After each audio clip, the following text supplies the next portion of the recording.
This is Selena Yvette, host of Stories from Planet Earth. Thanks for listening to the following show on Public House Media.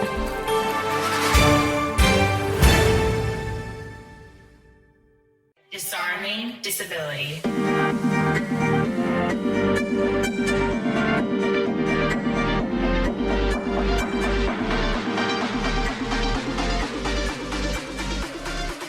Well, hello and welcome back.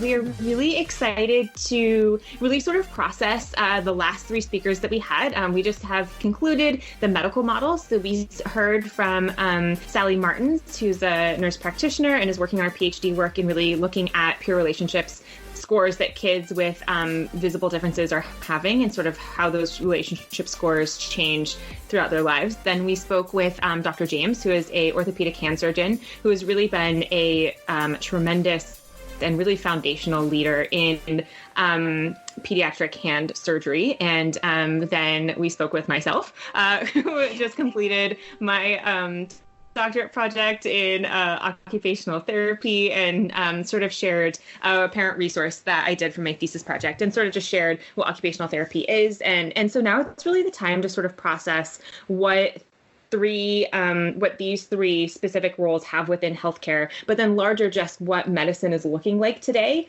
And I know that all of this is sort of related to hands, and that is purely because this is the world that we exist in. A lot of the things that we talked about isn't specific to hands. The themes can translate to other different professions. So I just want you to know that you're still a part of the conversation, that like these themes still apply as far as what's happening in medicine today. I know things have a little bit different flavor depending on, what branch of medicine, you could be interacting with. But I do feel that it's important to note that we recognize that everyone that we had talk had some type of relationship to hands, but know that that's not exclusive to this conversation either.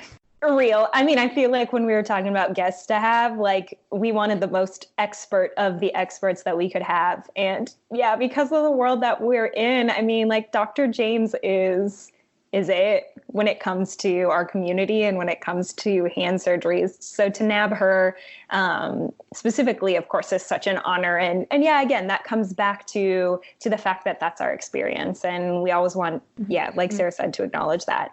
But also, I think let's talk maybe a little bit. Maybe that's a good space to start from. What parallels do we feel like, or maybe what universal themes did we pull from the conversations that were had that kind of in looking at the medical world, which when you live with disability in some way, shape, or form, you're going to be spending time in hospitals. You just are.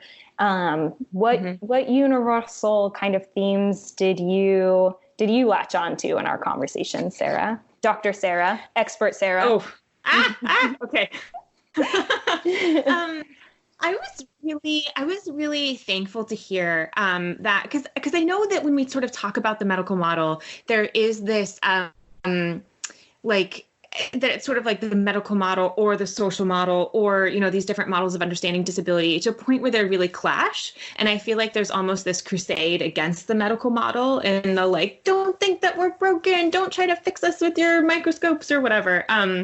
And so I think it was just really helpful to hear from experts in the medical field today and know that the climates that we're existing in today, recognizing that medicine is a space that can help if it's helpful. And I really just appreciated talking both with Sally and with Dr. James that it was that the child, and again, they work at a children's hospital. So it's that the child is at the center of care and that they can really, what are the different types of supports that they can give to that child to help that child live a meaningful life.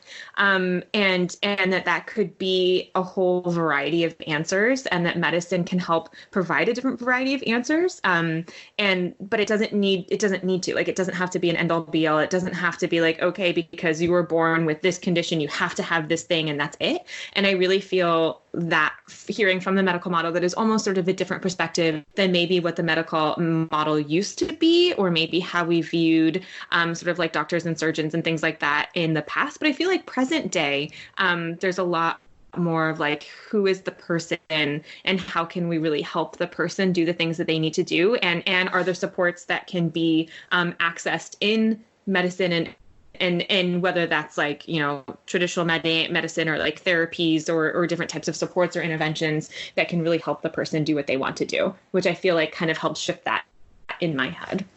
Totally. Yeah. For me, it was really good to hear Sarah, of the two of us, yes, is definitely the scientific mind. And I mean, science is okay, but like, like definitely, it was good to hear from somebody who is not thinking about scientific things a lot and who only knows about the experiences specifically that I've had when it comes to being in the hospitals, that it seems the conversations we had were more of a holistic approach. I felt like it really, the conversations we had were about addressing, yes, the child at the center of the care, but what's going on around them, specifically, what are they feeling emotionally? How do we address those things emotionally? What supports can we put in place? What understanding can we give?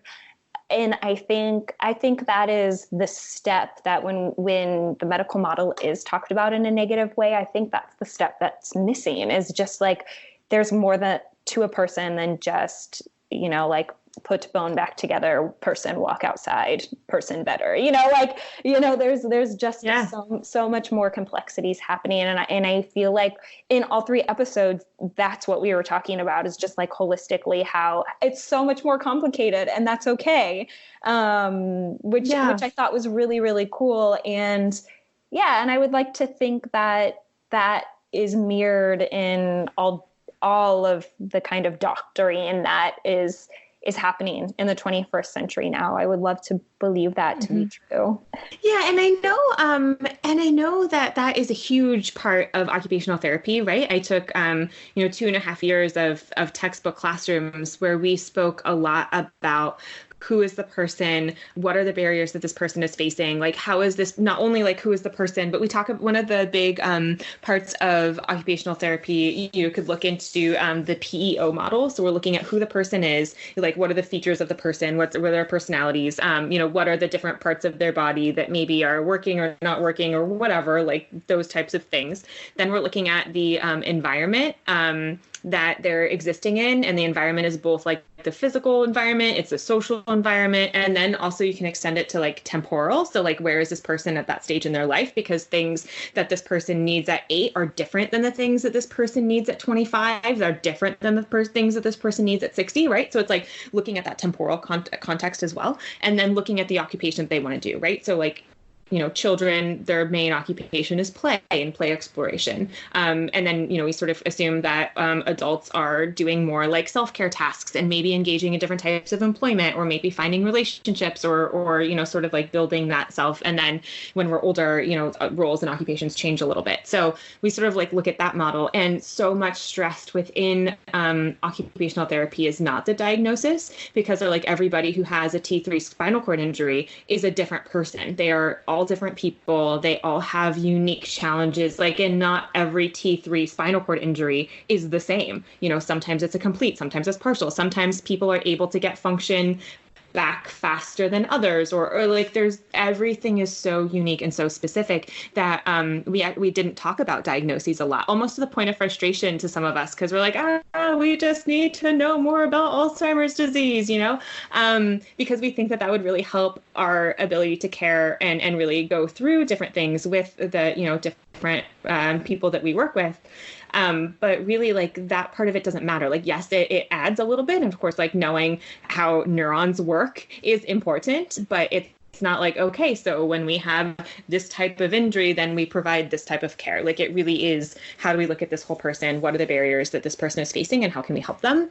And I also understand that, like, yes, like, hospitals exist and insurance exists, and there's things that would be amazing that we could do that is within our scope of practice that we're not able to do because there are, sort of systematic limitations and problems, and there's a lot of problems with access to care. So I feel like that is an entirely different conversation, but I feel it's really important looking at who our care providers are, and sort of extracting the sort of like complications of insurance reimbursement type things and like what qualifies for insurance like that is. So if we just extract extract that from the equation and extract that from the medical model, and really looking at who are the professionals, what is in their scope of practice, and how can we look at that to be able to provide the best care for people who may need it, I think is really helpful too. And on a second note, so that's like one thought. On a second thought, something that was really helpful and liberating for me in my occupational therapy practice is that like people get to make decisions on their medical care, right? And they should. And if people ever feel like they're not in a space where they're making decisions, or they feel that their medical providers are saying that they need to have this type of blah, blah, blah, because, or else blah, blah, blah will happen. Like people are always have the right to a second opinion, and people always have the right to consent to care. So just because somebody strongly recommends that something needs to happen, people still get to make that decision. So I feel like that's a really important thing to highlight. And again, every person is unique. Every circumstance is unique. And obviously, if I'm unconscious and I need immediate medical care in order to keep my life alive, then like, you know, that's a different type of space. I get that. But largely people have the right and the ownership of making their own medical decisions. And that's something to really take into consideration, you know, and that if medicine is going to be beneficial for a person's life and function, then, you know, you have the right to choose that if that works. Yeah, totally, to everything that you just said. And I feel like, particularly in the conversation with Dr. James, it was interesting to me that they've done enough research to know kind of where you should be doing surgery versus, I think it was between, what did she say, the ages of 8 or 9, where you shouldn't mess with, I mean, in the case she was talking about, it was specifically with body image and changing a way in which a body looks, because that's when the child is forming their first opinions. And it's so foundational that unless it is something that is, you know, needed and is needed for function and needed to stay alive, and, you know, kind of like those extreme measures, she doesn't like to even do surgery on children. And I think that is a beautiful example of what we're talking about, looking at the person as a person and understanding that, you know, we know scientifically now that between these ages, identity is formed, and let's not touch it if we know that is too important to mess with. And I thought that was really a very beautiful thing that she talked about. And I, you know, of course she said it in a very doctor-esque way, where it was just like, these are the facts, but that's beautiful that they understand and realize and practice it in that way. You know, and also I feel lucky in the sense that particularly the conversations we were having at that point, we're talking about elective surgeries. So we understand that that's not always the case, and sometimes there's not choice involved there. Well, yes, yet again, like you said, I guess consent to care, but I also feel like the part of disability, I guess what I'm trying to cover my bases on is the fact that so many of us do rely on, you know, that branch of doctoring and going to see a doctor. And yes, whereas we do have choice of maybe who we're going to see, still some of us have to be going to get certain treatments or have to be receiving some sort of care. So the care and the relationship with the doctoring part of the world, we don't get to choose almost. Does that make sense? Kind of where I'm going with that? Like it's a choice, but also not a choice, I guess maybe is what I'm saying. Hear that? Yes. And I think that comes into that, like you, and I know that like this is a really easy thing to say. And I also acknowledge that it's a really easy thing to say. But I just think really helpful to know, or I suppose at the same time, really helpful to know that you have rights as a human, and that you have the right to do research on a particular type of operation, that you have the rights to advocate for yourself and really make sure that whatever type of intervention, whether it be, like a different type, like a medication, or it being an operation, or it being a type of therapeutic practice, and I understand, of course, there's outliers in every situation, and I get that.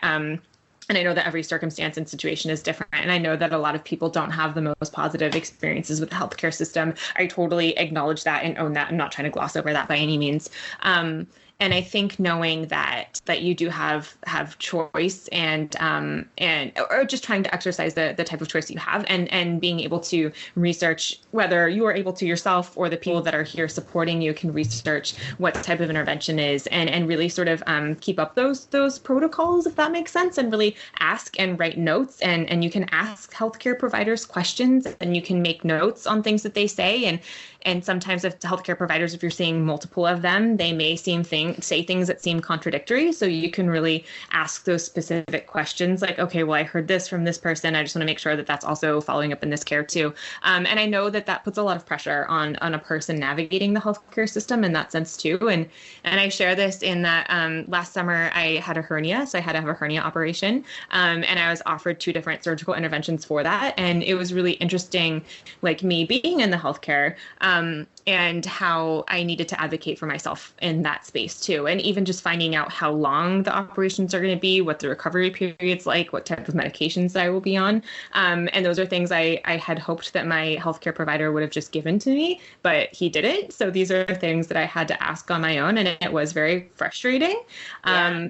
Even somebody who is like has a graduate level education, whose English is a primary language, like, and I have access to resources, right? So, and I know that was a little bit of a frustrating process.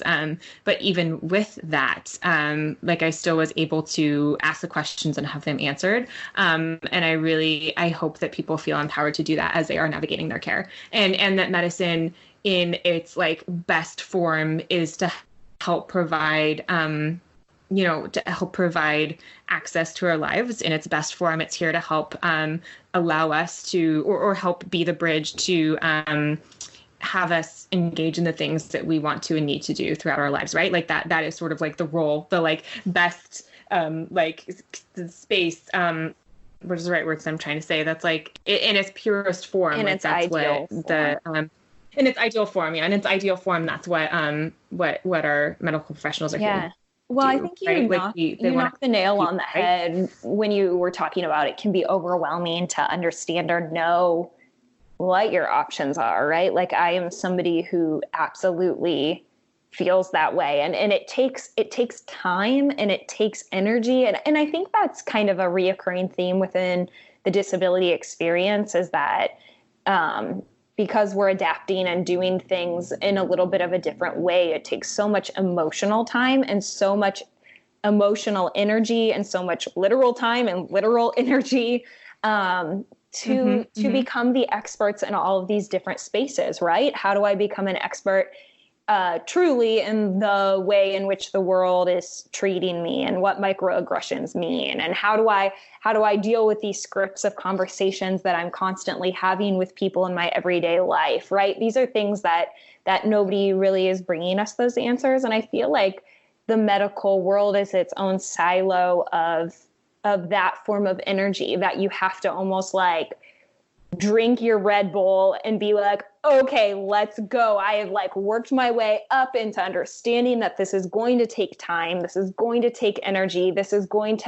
I might have to disagree with a doctor. I might have to fight with an insurance company. I might have to, there's just extra that goes into it. And I think this is another area where that is happening. And I think it's okay to acknowledge that. And I think that we can only be encouraged by the conversations that we did just have with our 3 experts. You included Dr. Sarah, because that repeated messaging of truly caring for the person as a person is what I took away from them, right? Like that is what I took away. So building yourself into being ready to kind of like dive in and become your own expert, I feel like is worth it. Maybe that's my idealist brain talking, but I think it's fair to acknowledge the fact that that's a lot of time and energy and resource that people are spending. Right. Yeah. And I think that's more of the system that we have set up in place, right? And I think it's really Yeah. easy to get caught in the system and get stuck in the system and to get angry with the system. But I think if we can extract the system from the healthcare providers themselves, and really know that it takes a lot of time. Well, I suppose it takes a lot of time either way. But people are committing large parts of their lives and their careers for these professions. And it's not an easy adventure for them either. So I feel like that helps provide the context that they really want to do this because they really believe in it and they really care and they really want to help us, like, and us being people, not just people with disabilities, but really wanting to help ourselves live happy and healthy lives, right? So but knowing that there are like large systematic barriers that are can be pretty debilitating, that are really frustrating to navigate. So really working to extrapolate that, and it's not that there are people who are living and working in the medical model that are really on our side, and our side being on the side of people who are living with disabilities, in that they want to help provide, good lives for all of us. So I feel like to help add that to our understanding of the medical model, and helping to give life to our healthcare professionals and see them as people, because I think it's also really easy to be like, the blah blah blahs and the blah blah blahs are like this. So I really appreciated that I heard that in both the conversations with Sally and Dr. James, that it's like these are just really incredible women who are trying their best with the tools that they've learned, in order to help the lives of kiddos living with limb differences right now. Yeah. Yeah. And again, I feel like just like on the tail end of this specific part of our conversation, I feel like I just want to reiterate the fact that we acknowledge the fact that specifically kind of the world that we live in and what specifically we were talking about, we're not specifically like life endangering, life altering surgeries. And there are people with disabilities who are going through that. And that is a part of the experience. And I think that's a slice of the pie that we have extra privilege in, where we have privilege there. And I think I just want to acknowledge that. Okay. What do we want to talk about next? We in school we talked about self-determination, and that being sort of in the space. I think it sort of came from the space of individuals who have different types of intellectual differences or different disabilities, and that people still get choice to determine what they want to do in their lives. And I think particularly as individuals enter adulthood and being a therapist and like perhaps living in a group home or some way to help best support individuals who are existing in this space, and somebody wants to engage in alcohol or somebody wants to engage in different types of sexual activities. Like, at what point do you let that or not let that happen? Like, where our ethics play in? Like, people still have the right to self-determination to do what they want to do, but then are we just imposing on them what we think they understand or what we understand of a situation? Or just because we find a situation is risky, does that mean that individuals are not allowed to be involved in it? Or how can we best support individuals who may or may not? I mean, really, what is our determination to see if they understand how risky a situation is? Or, me as an individual, like, I have the right to choose to be engaged in risky situations. But it brought up really interesting conversations in my OT program, in that sort of how can we best support individuals, and where do ethics play in? And is that me internalizing things? Is that me superimposing, or us as healthcare professionals superimposing rules on top of it? It led to an interesting conversation. I mean, we didn't necessarily have rights of answers, but it was like, if these things come up, like, how do you respond? And it's important to think through these things and to really, of course, we want everyone to be safe, but allowing that space for mistakes to happen. But how big of a space do you let them, right? Like, how can you support people? And how can I be supported too in life too? By giving them like an appropriate threshold to make mistakes before intervening, before they like crash and burn type of thing too, right? That is interesting because I feel like, as the healthcare professional who is there to provide service and who is there to help bridge a gap of independence or bring independence, right? Yeah, that ethics conversation is fascinating because I parallel it in my brain to the microaggression when somebody, this happens to me probably once a year, I'll have somebody literally like try to give me money or gift me with something who's a complete stranger. And then who will be like, oh, bless you. God made you so special. You're such a gift to this earth. Who's totally talking down to me, right? Who has no understanding of the fact that that the things that they are saying are totally condescending. And in their world, they are doing something so kind and so nice. And yet, of course, it's not. So I'm paralleling it to that kind of feeling. Obviously, it's not the same thing. That feeling of almost condescension of choices and who does get to make your choices, and should that healthcare provider or person who is helping you be a part of those? Do you have to welcome them? Do you have to? How does that play back and forth? And certainly, they have more play in our lives than a lot of other communities. So they are a strong voice that is in our brain, right? Like a pattern of societal thought that is not even spoken, but that I can tell you is felt within, the specifically one-handed community is what do we do about prosthetics? And depending on who you talk about, you can pull common themes about what is talked about and what works and what doesn't work. And that's totally just people having opinions and talking and inserting what they think and feel. Does that make sense where I'm going with this? Yeah. Like it is inherently kind of weaved into our culture. And so what it's a powerful position to be in when you can be a service provider to a community, right? It's almost this power that's held. It is. So I don't know if any of that rambling made sense, but that in real time was what I was thinking about. It did. You know what? It's kind of funny. This may be an entirely different segue, but we're just going to come here. So come with it. Okay. It makes me think of, because yes, healthcare professionals are in a level of authority. I don't know if that's the right word to use, but yes, like do have impact on our lives, right? I think it's important to help shift that in the sense that we still have choice in that, right? Like I can't just walk up to a prosthetics office and be like, hey, I'd like I want a prosthetic arm. Like there's a system that I need to be a part of, and I need to meet with certain people in order to approve those things for me to have that appointment, right? Like I can't just walk into an operating room and be like, hey, can you do this thing on me? Like, no, there's you have to meet with people have to make decisions, people have to, but I feel like each one of those should really be a conversation. And I really feel like fighting for that conversation is important, which makes me think of I am living with a really good friend of mine for this interim while I'm figuring out my life in Philadelphia, and they're really lovely and fun. And now I notice that I'm singing about everything that I do in my life, because we always sing about everything, which is cute. But we watched Frozen 2 this week, and it was really exciting. And I hadn't seen Frozen 2 before, so it was the first time. And I haven't yet either. There's a moment.